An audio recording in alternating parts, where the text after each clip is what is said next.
I often hear the term, I'm sure we all often hear the term of people saying, going like, we're back to reality, I'm back to reality, while letting a sigh out. And that's when after happens after when they were on a vacation, and then they came back to their home city or home country, or back to their normal rhythmic routine life, which means back to their jobs, back to their families, or back to their friends, back to their known and very expected environment. And the thing is, even myself included, I did this for the most time of my life, for the longest time of my life. And maybe even I do it sometimes now, but I try not to do. I try to be aware of not distinguishing between what I am living for most of my life, what I am going through for the majority of my life, versus what I take off as a game, or what I take off as a break, or as a vacation, as a break from my life. I try not to look at this as a break. If I'm going on a vacation, if I'm traveling, I'm not looking at it as a break from my life. At least I try to not look at it in this way, because this only puts us in the victim mentality.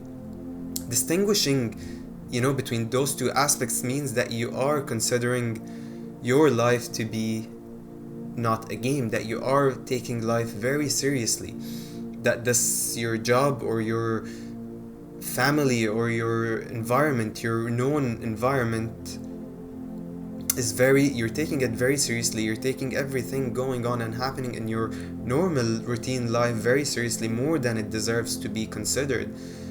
Because essentially, if we are aware of our true nature, of our natural state of being, of what our purpose here on in this life, and who we truly are, and how we have the entire power of creation flowing within us, that we actually truly exist as a spirit, as a higher dimensional being, then this life shouldn't really be all that serious. We shouldn't be very frustrated and bothered by what's going on, versus what we consider a game once we travel, or once we go abroad, or once we take a break from this routine life.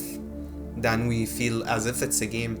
It should all rather be just lived as a game, because what this contrast do is that it really puts you in that victim mentality. It puts you in the thought and the idea and the belief that I am living my life reluctantly, that everything that's happening is against my will, that I'm just a victim here, that I'm just forced to go through this, that I'm just forced to live through my life, which is the majority of what you will be living through. Versus, a vacation or a break is just a small period of your time. If that's how you're living your life, I don't know, but the majority of people.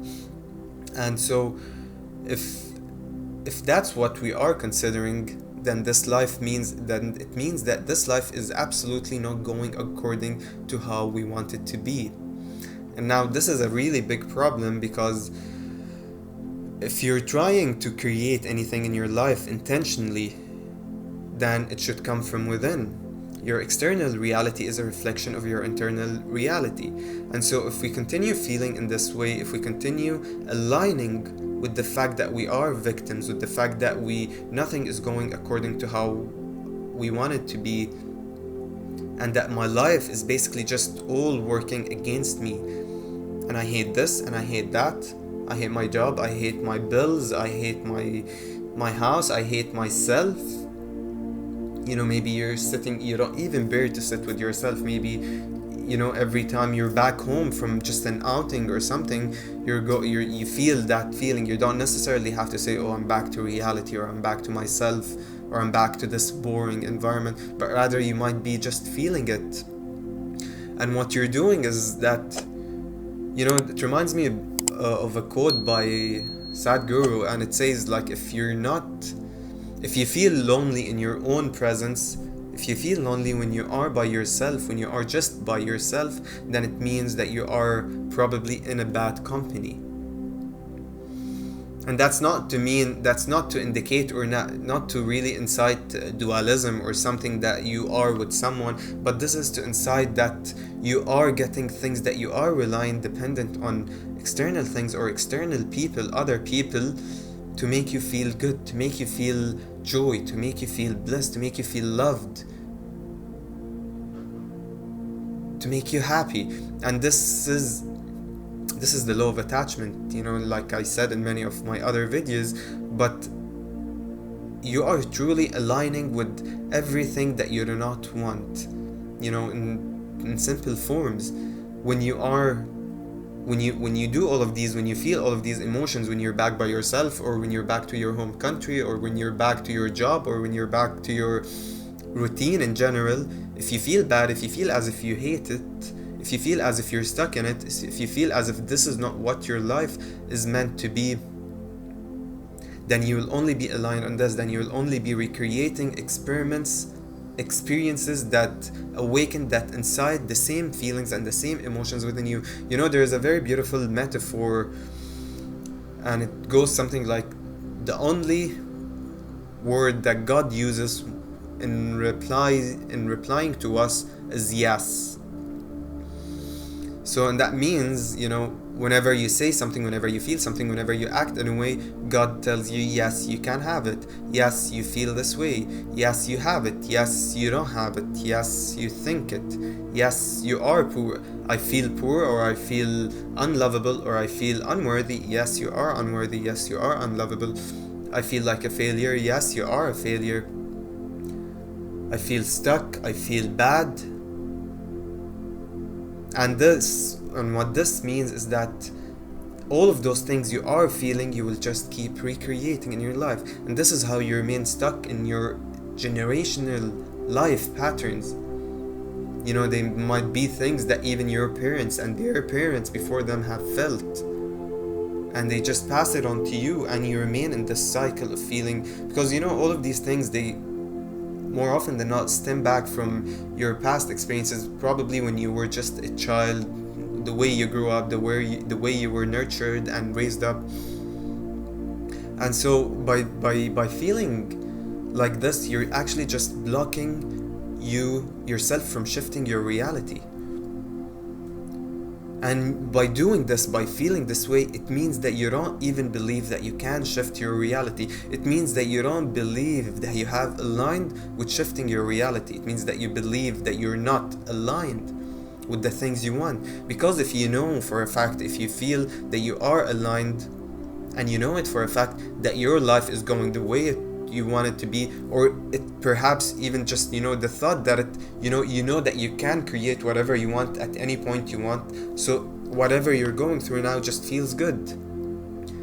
And this is the video, the manifestation paradox, which I spoke about, which I have a video about, which is, now once you feel good about your life, although it is triggered this good feeling, it is because you believe that you can create whatever you want in the future. You believe that you can easily shift your reality if you want to. So you just feel about whatever you are experiencing now, because it doesn't make you feel stuck. It is something that you are experiencing, and you can move on whenever you want, and you will never experience it again. So just let me enjoy it while it lasts. You're not really attached to it. You're not really attached to what's happening externally, which is, the law of detachment versus the law of attachment. Now you are practicing the law of detachment, which is by Deepak Chopra, as he defines it, with the way to acquire anything you want in the universe is by relinquishing attachment to it.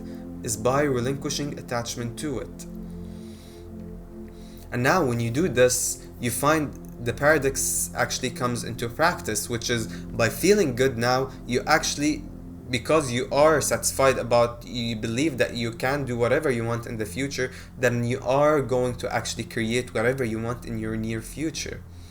Because you chose to believe in something in the future, and that in turn made you feel good in the moment, in the present. It made you feel good about your life, it made you love your life, it made you accept and be fully content with your life and who you are. And those feelings actually created the future you're inspired to have. It created those callings that you felt called to. even without necessarily you having to put all that much effort or all of these actions and overthinkings and over analysis. Not necessarily, it's, none of these are necessarily if you just really truly align with that reality from within.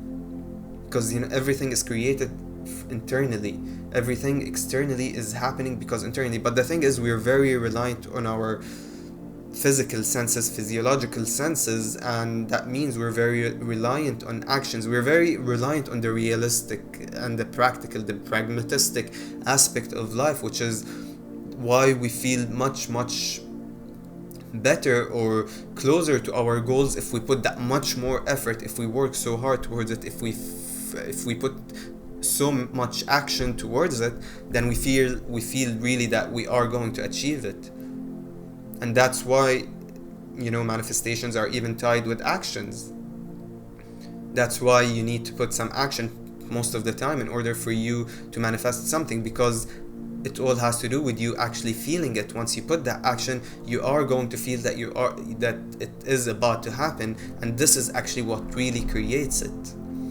And so now the paradox is that you have to feel good. So if you know this, if you are aware that you are an infinite being with the entire power of creation flowing through you, that you are an extension of source, that your ego doesn't have to figure out everything, your mind doesn't have to figure out everything.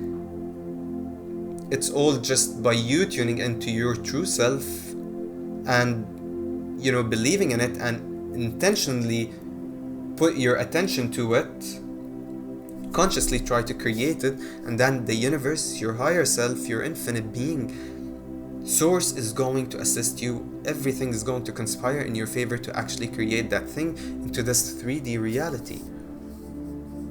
So once you are aware of the concept that you can shift your reality whenever you want, there's nothing for you to really feel stuck about in your current life. And by feeling stuck and by feeling that whenever you come back to your life, this is a bad thing, this is, a sad moment, then what you are truly doing is recreating more of these experiences, recreating more of the cycle that makes you feel bad and down and stuck and, unlovable or non-abundant, depending on whatever is the thing you're fearing in life, because whatever you are fearing, whatever is very deeply embedded into you as a fear, is what you keep recreating the opposite of, because to awaken the same fear, to keep the same fear going on. If you recreated the thing, then you won't fear it anymore. If it's like if you fear not being in a nice relationship, if you fear not being loved, so you won't have a relationship. If you fear not making money, so you won't be successful, you won't make money, you won't make enough money. If you feel failure, then you won't find success, because by feeling all of those things, and fear is one of the main truest emotions, one of the most intense emotions, and it's very closely tied to attributed to survival. And so this is it becomes one of our center of attractions, one of our main focus points, and we keep creating experiences that instill the same emotions. So if you're aware that you can shift your reality, you won't have those emotions. And that's another paradox, because if you are aware of something in the future, you won't have the emotions that are preventing this thing in the future from happening, and ultimately you're going to create the reality you want. Another thing, that's important is that the universe at all is shifting right now. And if you are just putting intention to whatever you want, if you are trying to align with your true purpose, with your true self, what you really feel called to do, or the way you feel called to live in this life, then it's going to carry you along this shift. And this shifting energy, the collective energy, is going to make miracles happen in your life. You are going to create miracles in your life, because this collective energy will flow through you if you allow it to. You can tune in into your truth. Once you acknowledge your true self, you will be tuning in into the entire energy in existence and create from it whatever you want. So don't take life too seriously. Don't be stuck. Don't feel stuck. And I know it's much easier said than done. And I know that we all go through it. I go through it. I still go through it. I have been through it a lot in the past, but sometimes I still go through it because, it's not easy, and it would require you to completely shed your skin, be rebirthed, go through a process of rebirth in order for you to actually not be attached to all of those deeply embedded definitions and constructs within you. This requires lots of shadow work. It requires lots, many people call it ego death when it reaches the eventual state, if there's such thing even as the final stage or whatever, as enlightenment. Enlightenment is actually a continuous process. You are enlightened as long as you are changing, as long as you are opening yourself to life as it comes, as long as you are in tune with who you truly are and are aware of it, even though you might slip sometimes here and there, you are still an enlightened being. And so that's all I have to say for today. Don't stress life, don't take it too seriously. Life is all just a game. Love it, live it, accept it. Don't be stuck on how am I supposed to live or what am I doing with my life that you even just totally forget to really live it. Thank you for tuning into another video by AF's Frequency. Don't forget to like, subscribe, and share it with whomever might need to